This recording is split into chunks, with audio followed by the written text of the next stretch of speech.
Deepfake video sizinaduna blackmail tawbibadagi nupa ama suicide tawkhre. Haryana Old Faridabad laiba Baselwa colony dagi sei taraga mapan suraba college mahiro ema busakangdaba singna maki masi singi artificial intelligence AI sizinaduna siamba mathongsa daba deepfake video kya sizinaduna blackmail tawbikhra tungda ngarang masa matum suicide tawjaduna sijakri hari. Police na pungdo kibda hau kiba thangja numiki numidang wairam na thokiba thawdo si masakangdaba mi anikakna college mahiro esida masigi semchin sajinba mathongkokdaba video singad ulaga video adu social media madi online platform singda saithok haningdrabadi kudakta lupa lising kun pigadabani haina blackmail tawkibani masigi mamangda su sahi taraga mapan suraba bcom mahiro esida sakangdaba singaduna hanjina laknaba karyanaba madi mental harassment satakib laki sakangdaba singaduna victim masigi phone hack tawduna thawong sing sisakhibani hari panam pausegi editorial myamna thamjari haukiba sai kunthra gi mamangna thokiba landagi hena tamthib land tholakpi hai Manipur si tungan furu khlu kayam una khundawa apikpa barat kumba apik state amani state si da puna khunda minari ba kanglup singi manung da khwai dig hena Manipur gi singi umang wamang kok thoklaga hu pambi popi tharaga tungan ma mayai ka polam sing maru oina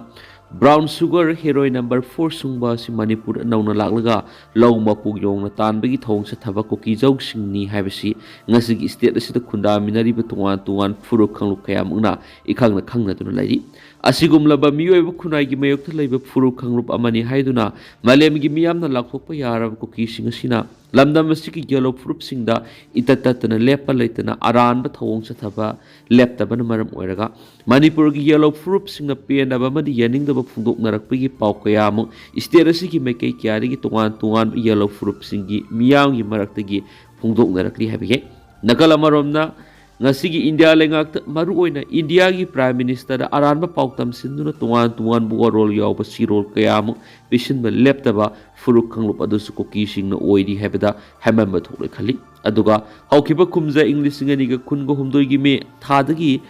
thagi ahumdagi mitei singna atamnana landaraga mitei singi yum kai mai thadok haukiba Kuki singna yumpham yawdaba wa role sing maru oina Manipur da sai ani helaba lalasi yellow fruit mitei singna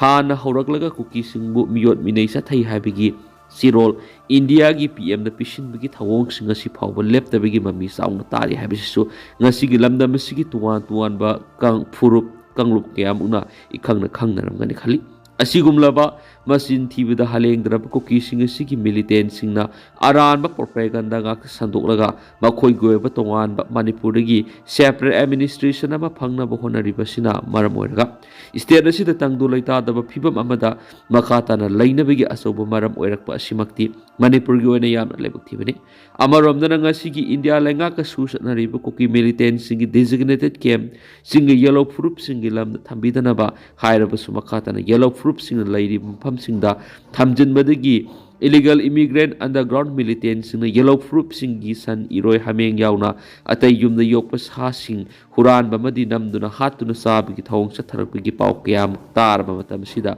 ngasiki India lengakna kayam kuini yengduna laiki gidawri haibigi wang kayam hangningai oirakli asigumla batam thiraba theory sing illegal immigrants sing aran ba thawong sing tawri ba furu khanglup sing sigi aran ba pauk sing sigi India lengana makhata na taduna yengduna lairabadi state asida yellow mitai datana tuan lamdam sigi yellow fruit yagasu makhata na amuhanna haukiba kunthra gi mamang na thokiba Naga Kuki Lal adudagi henba Lal amuhana tholak puyai maramduna Kuki singi aran ba thawong sing laksin dabadi Manipur irang losin bada theng tharakadaba mal heba panam pauksig editorial make sing na pali BJP lusing mana lawmi ama gari na taktuna hatkre Madhya Pradesh ki Guna district lamgi sayena bawa haudagi lawmi ama buddhist gadugi BJP lusing mana gari na taktuna hatkre hari police na phungdo rakhibada laikhidraba lawmi edu na imung manungi miyoi singaloina na yum da halakpada lambi da miyoi taraga manga rom na thatuna makoi putam thina phuraba matungna Mahendra Nagar kauba BJP ki lusing miyoi mana soklaba lawmi Mahindra Thar sisina duna takai duna hatkibane miyoi taraga manga rom maduna Ram Swarb ki nupi amasu masa nupi singi pirol segai duna khongoi na khiyari factory मई चाकपद अनी सिरे मंगा सोकले उत्तर प्रदेश की Saharanpur district लेबा factory अमा मई चाकलकपदगी labour अनी सिखिबगा लोइना अतोप मंगाना सोकले हैना पुलिस न फोंदोखरे सुप्रिंटेंडेंट ऑफ पुलिस सिटी बिंदलना पीटीआई फोंदोकपगी मतुंगिनादि मई चाकपगी थौदो अदु ngang नुमिदां वाइराम शेखपुर इंडस्ट्रियल एरिया थोखिबनी फैक्टरी अदुगी बॉयलर अमा पोखाइरकपदगी मई दो हरखिबनी हैना फोंदोकलदुना मागनाइखि थौदो अदुना लेबर अनी खुदक सिखिबगा लोइना अतोप मंगाना सोखि एसपी ना हाइकि असोकपसिंग अदु हौजिक मनाक हॉस्पिटल अमदा लयेंगली बॉयलर पोखाइबगी मकोल अदु का हेना होबगा लोइना एरिया अपुंबा अदुना मिपाइना बपोकनखि हैना सु मागना फोंदोखि ऑफिशियल सिंगी मतुंगिना फायर ब्रिगेड ना पुंग कया मरुप चुपना होटनरबा मतुंग मईदु मुथखि हैना सु पाउस मखाताना पलकली इंडिया गवर्नमेंट की वारी सानबा कहनरबा थवोंगनी ZUF जिलारोंग यूनाइटेड फ्रंट्स अमसुम इंडिया गवर्नमेंट अनि गी मरक सथरिबा वारी सानबा सिबु कहननबा अमदि माइ पाखनदनबगी पानमदा ZUF की मिंग सिजिनरगा काम सोना लुसिंगबा गेंग खुटपुना सिलक थवोंगनी हैना मराल सिलखि लहलुप ZUF की इंफॉर्मेशन एंड पब्लिसिटी सेक्रेटरी लॉइस गांगमैन थादोरक चिरोल मनाय ZUF की मिंग सिजिनदुना काम सोना लुसिंगबा गेंग खुटपुगी फ्रैंकी गॉनमई खौबा मन थादोरक चिरोल अदु मियामु सममनबा पोखनबा मदि फ्रन सिगी मिंग थियना बोहनबनि गेंग खुटपु असिना ZUF की थोकिबा NACN IM की थौजाल फंगनबगी दमकता NACN यूनिफिकेशन दा यावरे हाइदुना मियाम खंगना लाथोखरबनि असिगुम्बा गेंग खुटपु असिना मखाताना ZUF की मिंग सिजनबगी हक लैत्रे अमदि मखोइना जिरारोंग मियामगी मुहुत सिनबगी यारोय खुटपु असिना जिरारोंग पॉलिटिकल राइट पु नाथाइरमलगा नागा पॉलिटिकल इंटरेस्ट मायोन सिंग्रबनि NACN IM ना हाइपोजदो नंगबु इकाय खुमनबमनि नुंसीबा सारिबसि तानि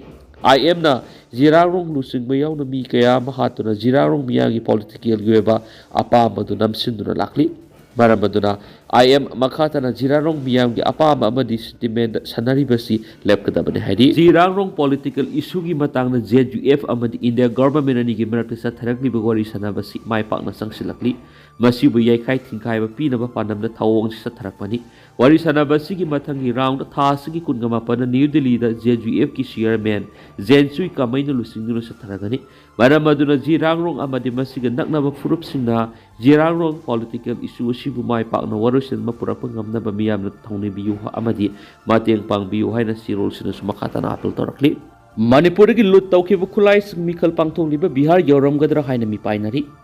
manipur thok liba kanglu ki irang asigi manungda tungan security agency singdagi lut tawkhiba khulai mikhal pangthong liba bihar yoram lagadra haina mi painari NIA na bihar sathapa operation khara da manipur gi lut tawkhiba khulai sing yauna atai khulai kya fogat pamkhre Manipur amasum Nagaland Khutlai lalonbigi thabak sathariba sigi matangda NIA National Investigation Agency ga government phongdorakliba sida Nagaland amasum Manipur Bihar tamna Khutlai lalonbigi khutpu amaga mari lainabra haibisni ikoi kuidana Bihar ki Baisali district satakhiba NIA ki operation amada Manipur gi mangkiba Khutlai khara amasum atai polam khara phamngamki thijin madu Bihar ki Baisali district lebi English ngani ga kunga mari ki Khutlai lalonbada mapung oina senakhiba mi amagi yumdani Sandeep Kumar Sinha Elias Sotu Lala Kauba Amagi Yumda Satakibu Operation Amada 9mm ki pistol ama maru taragani pan magazine ani double barrel nomoi ama maru taragani thui phamamki maduga loina NIA na sel oina lupa lakh 4.21 phamamki Operation adugi matungina Manipur thokliba kangloki irang sigi manungda singamasum tam animak police tagi lakhiba Khutlai kya Bihar mangjona yaukhre haibigi oithokpa leire English ngani ga kunga mari ki Khutlai lalonbigi case ta Hariba mi Vikas Kumar Sandeep ki yamna naknaba mi amani case asi Bihar police na AK-47 ama amasum kapi yariba maruk ya thingnabadigi Bihar police tagi NIA na case asi laukraba matungda thokpani English ngani ga kunga marida NIA na semdok sadokpa magi matung ina lokai na sanglakba Khutlai paiba mishini investigation adugi manungzana mara laiba mi mari phaba ngomkhre pharaba singadu Vikas Kumar Satyam Kumar Debamni Rai amasum MD Ahmad Ansarini case asi maru oina Bihar police na AK-47 rifle amasum maru fagat pigi register tawkhibani English ngani ga kunga mari da case asi NIA na pairakhiba ga loina case asi Manipur amasum Nagaland na Khutlai huran bigi thawdok singa mari leina brahibasi thijinba lakhibani paus na makhatari